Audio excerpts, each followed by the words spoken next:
নমস্কার বন্ধুরা, আজকে আমি আপনাদেরকে দেখাবো চিড়ের পোলাও। চিড়ের পোলাও করার জন্য আমার যা যা উপকরণ লাগবে তা আমি এখানে নিয়ে নিলাম।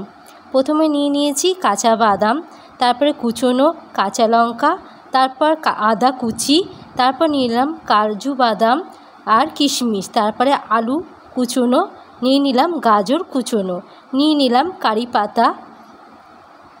এখানে আমি নিয়ে নিলাম ভিজিয়ে জল ঝরিয়ে রাখা চিড়ে। এরপরে আমি একটি ফ্রাই প্যানে দিয়ে দেব সাদা তেল। সাদা তেলটা গরম হয়ে এলে তার মধ্যে আমি দিয়ে দেব কাঁচা বাদাম। কাঁচা বাদামটাকে ভালো করে লাল করে ফ্রাই করে তুলে নিতে হবে। এখানে ভাজা হয়ে গেছে, এগুলোকে আমি এবারে তুলে নেব।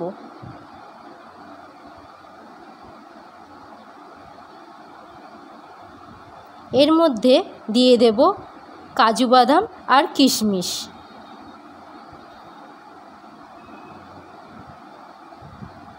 এই দুটোকেও ভালো করে আমি এখানে ভেজে তুলে নেব।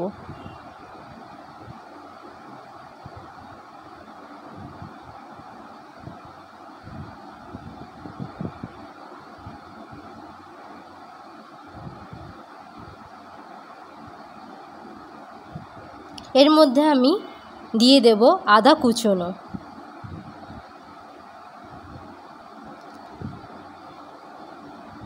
আদা কুচি দেওয়ার পরে এর মধ্যে আমি দিয়ে দেব কাঁচা লঙ্কা কুচানো। দুটোকে ভালো করে ভেজে নেব।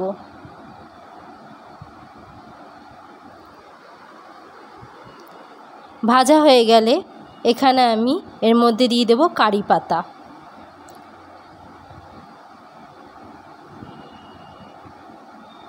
কারি পাতাটা ভালো করে ভাজা হয়ে এলে এর মধ্যে আমি দিয়ে দেব কুচনো আলু।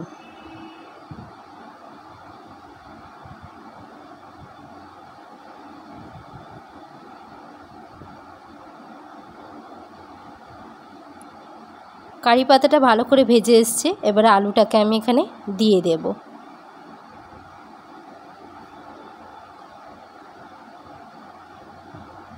এর সাথে দিয়ে দেব গাজর কুচি।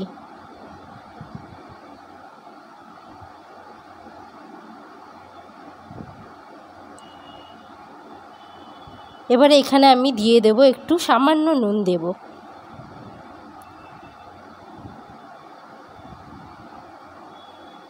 দেওয়ার পর এগুলোকে ভালো করে আমি একটু ফ্রাই করে নেব। এরপরে আমি এটাকে একটু ঢেকে দিচ্ছি কিছুক্ষণের জন্য, যাতে সমস্ত উপকরণ সিদ্ধ হয়ে যায়। এরপর আমি ঢাকনাটাকে খুলে নিচ্ছি কিছুক্ষণ পরে। তোলার পরে এর মধ্যে আমি একটু হলুদ গুঁড়ো অ্যাড করব।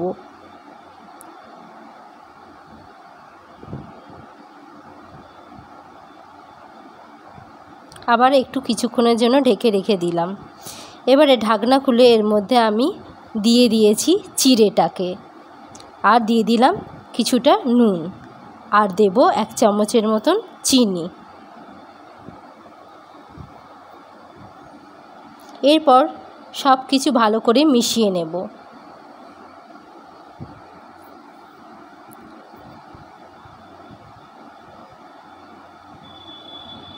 সমস্ত উপকরণ একসাথে ভালো করে এখানে মিশিয়ে নিতে হবে।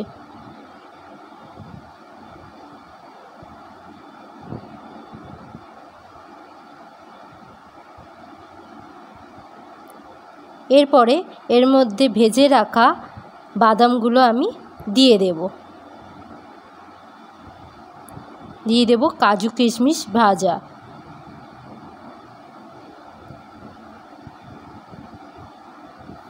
দেওয়ার পরে সমস্ত উপকরণ আবারও আমি একসাথে মিশিয়ে নেব।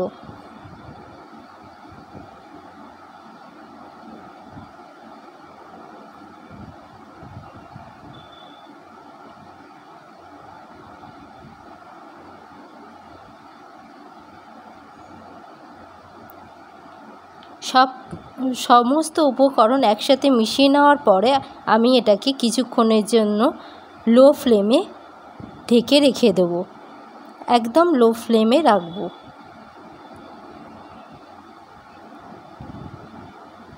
এরপর কিছুক্ষণ হয়ে গেছে, 1-2 মিনিট হয়ে যাওয়ার পরে আমি ঢাকনাটাকে খুলে নেব। নিয়ে গ্যাসের ফ্লেমটাকে আমি অফ করে দেব। এখানে আমার চিড়ের পোলাও তৈরি হয়ে গেছে।